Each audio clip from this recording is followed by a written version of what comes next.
Hello students, in the previous video we already started the second chapter, Sound of Music part 1, and we have studied about Evelyn Glennie.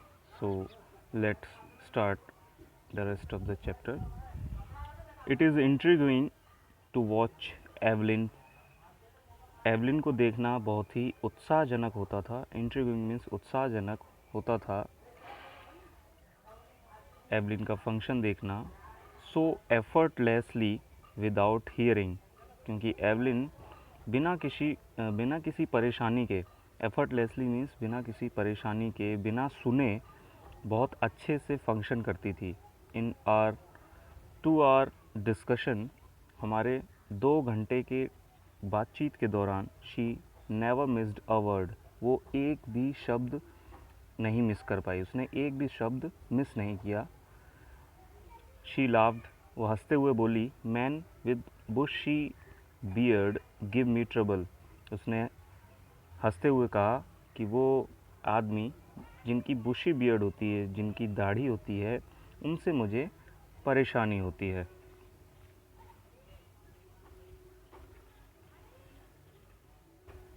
It is not just watching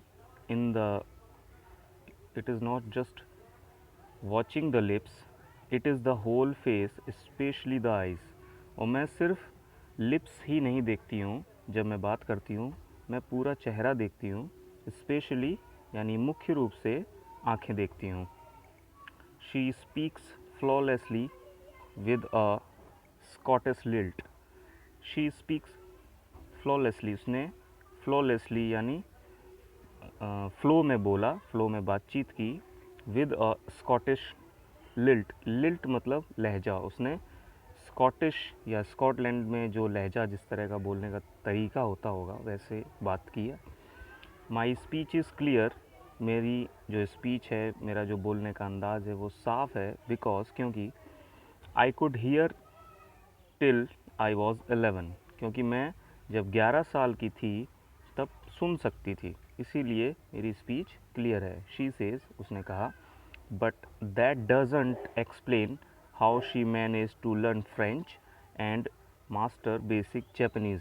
लेकिन इससे ये clear नहीं होता है कि उसने किस तरह से फ्रेंच सीखी और उसने बेसिक जापानीज़ में किस तरह से मास्टर हो गई. वो उसने ये कैसे मैनेज किया, वो इस बात को एक्सप्लेन नहीं कर पाई.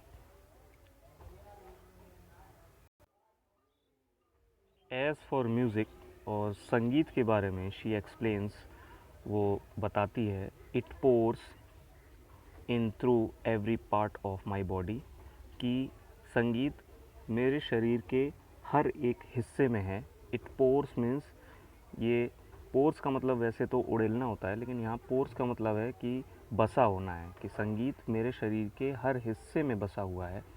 It tingles in the skin, tingles means झंझनाता है, झंझन करता है. इट टिंगल्स मीन्स झंझनाता है. In the skin, my cheek bones and even in my hair, कि जब संगीत शुरू हो जाता है तो ये मेरे स्किन को, मेरे चीक बोन्स को, यानी गालों की जो हड्डी है, यानी चेहरे को, and even in my hair, और यहाँ तक कि मेरे बालों को भी झंझनाता है. When she plays the xylophone, जब वो ज़ाइलोफोन बजाती है, she can sense the sound passing up the stick into her finger tips, तो वो महसूस कर सकती है उन संगीत को, उस संगीत को, उस सेंस, यानी वो महसूस करती है जब वो ज़ाइलोफोन बजाती है, तो वो उस संगीत को महसूस करती है जो उसकी फिंगर टिप्स से होकर गुज़रता है जब वो स्टिक से ज़ाइलोफोन बजाती है. By leaning against the drums, और जब वो, लीनिंग मीन्स खड़े होना, अगेंस्ट द ड्रम यानी ड्रम्स के सहारे, जब वो ड्रम्स के सहारे या ड्रम्स के पास खड़ी होती है, शी कैन फील द रिजोनेंसेस, तो वो उन रिजोनेंस को, उन धमक को, उस आवाज़ को महसूस कर सकती है. Flowing into her body, जो उसके शरीर में महसूस होती है, जो उसके शरीर में कंपन उठती है, जो रिजोनेंसेस मीन्स कि आप अंदाज़ा लगा सकते हैं कंपन से, कि जो कंपन उसके शरीर में, जो उसके बॉडी में उठते हैं, तो वो महसूस करती थी जब वो ड्रम के सहारे खड़ी होती थी ऑन अ वुडन प्लेटफॉर्म। और जब उसको एक लकड़ी का प्लेटफॉर्म मिलता था, शी रिमूव्स हर शूज़, तो वो अपने शूज़ उतार देती थी, अपने शूज़ रिमूव कर देती थी, सो दैट, ताकि the vibrations pass through her bare feet, की जो वाइब्रेशंस है, जो कंपन है जब वो ड्रम बजा रही है, तो वो उसके जो नंगे पैर हैं, बेयर मीन्स होता है नग्न, नंगे पैर हैं, जब उसने शू अपने रिमूव कर दिए हैं तो इसका मतलब उसके बेयर फीट हो गए। तो वो जब नंगे पैर से वुडन प्लेटफॉर्म पर चढ़ती होगी और ड्रम बजाती होगी, तो उसकी जो वाइब्रेशंस होती है, तो वो उसके नंगे पैरों से जब गुजरते हैं एंड अप हर लेग्स, और ऊपर के उसके पैर के हिस्से से गुजरते हैं, तो उसको महसूस कर सके। ऐसा वो किस लिए करती थी? ताकि वो संगीत को महसूस कर सके, क्योंकि वो सुन तो सकती नहीं थी, संगीत को सिर्फ फील करती थी, इसीलिए वो संगीत को महसूस करने के लिए ऐसा करती थी। नॉट सरप्राइजिंगली, और बिना किसी आश्चर्य के, एवलिन डिलाइट्स हर ऑडियंस, एवलिन अपने ऑडियंस को, अपने श्रोतागण को खुश करती थी, डिलाइट्स करती थी। इन 1991, सन 1991 में, she was presented with the royal Philharmonic societies prestigious soloist of the year award, और सन 1991 में उसको रॉयल फिलहार्मोनिक सोसाइटी के द्वारा जो प्रतिष्ठित, प्रेस्टिजियस मीन्स प्रतिष्ठित, जो पुरस्कार दिया जाता है, जो पुरस्कार था soloist of the year award, वो उसको दिया गया। सेज मास्टर परक्यूशनिस्ट जेम्स ब्लेड्स, जो मास्टर परक्यूशनिस्ट थे उस टाइम के, जिनका नाम था जेम्स ब्लेड्स, उन्होंने ये कहा, किसके बारे में कहा? एवलिन के बारे में कहा, God may have taken her hearing, कि हो सकता है ईश्वर ने उससे सुनने की शक्ति ले ली हो, but he has given her back something extra ordinary. लेकिन ही, यहाँ पर जो ही मेंशन हुआ है, ये गॉड के लिए मेंशन हुआ है, तो उन्होंने उसको कुछ असाधारण बदले में दिया है। किसने? गॉड ने किसको? एवलिन को कुछ असाधारण भी बदले में दिया है। वॉट वी हियर, हम जो सुनते हैं, शी फील्स, वो उसको महसूस करती है, far more deeply than any of us, हम सबसे, या हम सब की तुलना में कहीं ज़्यादा गहराई से वो उन्हीं चीज़ों को महसूस करती है जिन चीज़ों को हम सुनते हैं। That is why she expresses music so beautifully, इसी वजह से वो संगीत को इतनी खूबसूरती से दर्शा पाती है, प्रकट कर पाती है। एवलिन कन्फेसेस, एवलिन ये कबूल करती है, ये मानती है, दैट शी इज़ समथिंग, कि उसके अंदर कुछ ऐसा है, she is something of a workaholic. Workaholic means एक इंसान जिसको काम करने की आदत है, जिसको काम करने का जुनून है, उसको वर्ड कह सकते हैं वर्काहोलिक। यानी एवलिन ये कबूल करती है कि उसके अंदर कोई ऐसी चीज़ है जो उसको हमेशा काम करने के लिए प्रेरित करती रहती है। हमेशा वो कभी थकती नहीं है, कभी हार नहीं मानती है, कभी रुकती नहीं है, वो हमेशा ही काम करती रहती है।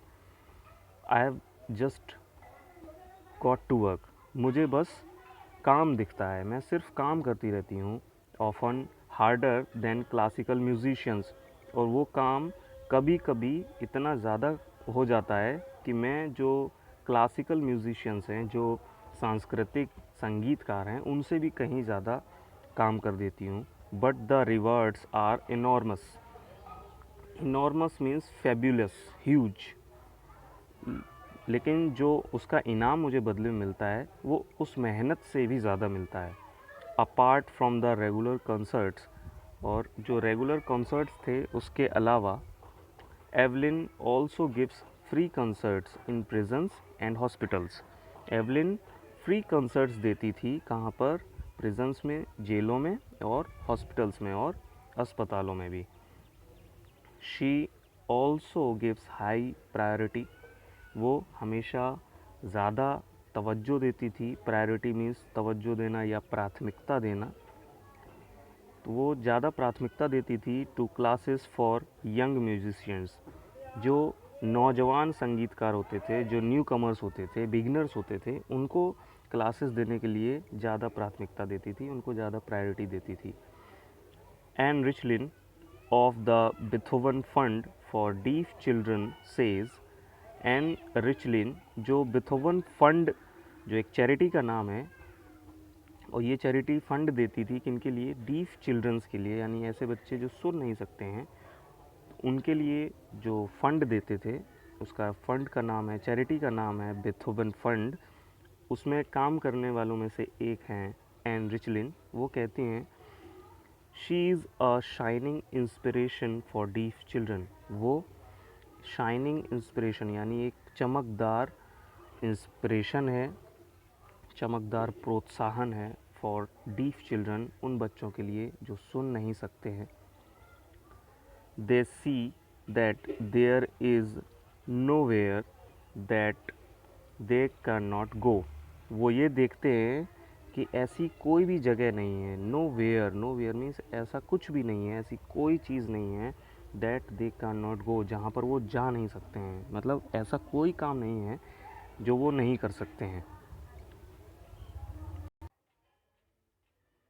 Evelyn Glennie has already accomplished more than most people twice her age. Evelyn Glennie ने already accomplished, accomplished means gained, प्राप्त कर लिया है, more than most people, बहुत से लोगों से ज़्यादा।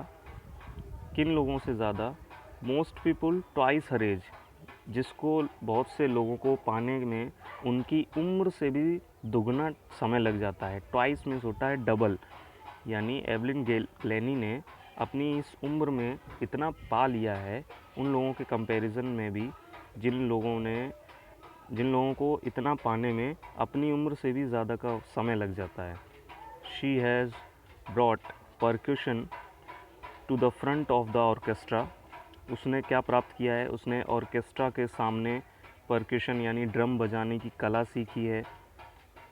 एंड डेमोन्स्ट्रेटेड, और ये डेमोन्स्ट्रेट किया है, ये विस्तार पूर्वक बताया है, इलस्ट्रेटेड या डेमोन्स्ट्रेटेड, दैट कि it can be very moving, कि ये आसानी से किया जा सकता है। यानी परक्यूशन जो है वो एक आर्ट है, this is an art, and it can be very moving, जिसको आप कर सकते हैं, जिसको लोग मुश्किल मानते थे लेकिन उसने करके दिखाया। शी हैज़ गिवन इंस्पिरेशन, उसने प्रोत्साहन दिया, टू दोज, उन लोगों को, हु आर हैंडीकैप्ड, जो असहाय हैं या जो विकलांग हैं, people who look to her and see, वो लोग जो उसको देखते हैं और कहते हैं if she can do it, कि अगर वो कर सकती है, आई कैन, तो मैं भी कर सकता हूँ। And not the least, she has given enormous pleasure to millions, और इससे भी कहीं ज़्यादा, जिसको कम नहीं आंका जा सकता, उसने enormous means a lot of, in a huge amount, enormous means in a huge amount, उसने बहुत बड़ी मात्रा में आनंद दिया है किसको? दसियों लाखों को। Millions, 1 million equal 10 lakh, you already know that. तो मिलियंस मीन्स दसियों लाख, जो उसके ऑडियंस थे, जो उसके चाहने वाले थे, उनको क्या दिया है? उनको बहुत सारी खुशी दी है, बहुत सारा सुख दिया है, जो कि कम नहीं आंका जा सकता है। So students, we finished here the first part of the second chapter. In the next video we will discuss about the second part of the chapter. So till then, take care of yourself. Bye.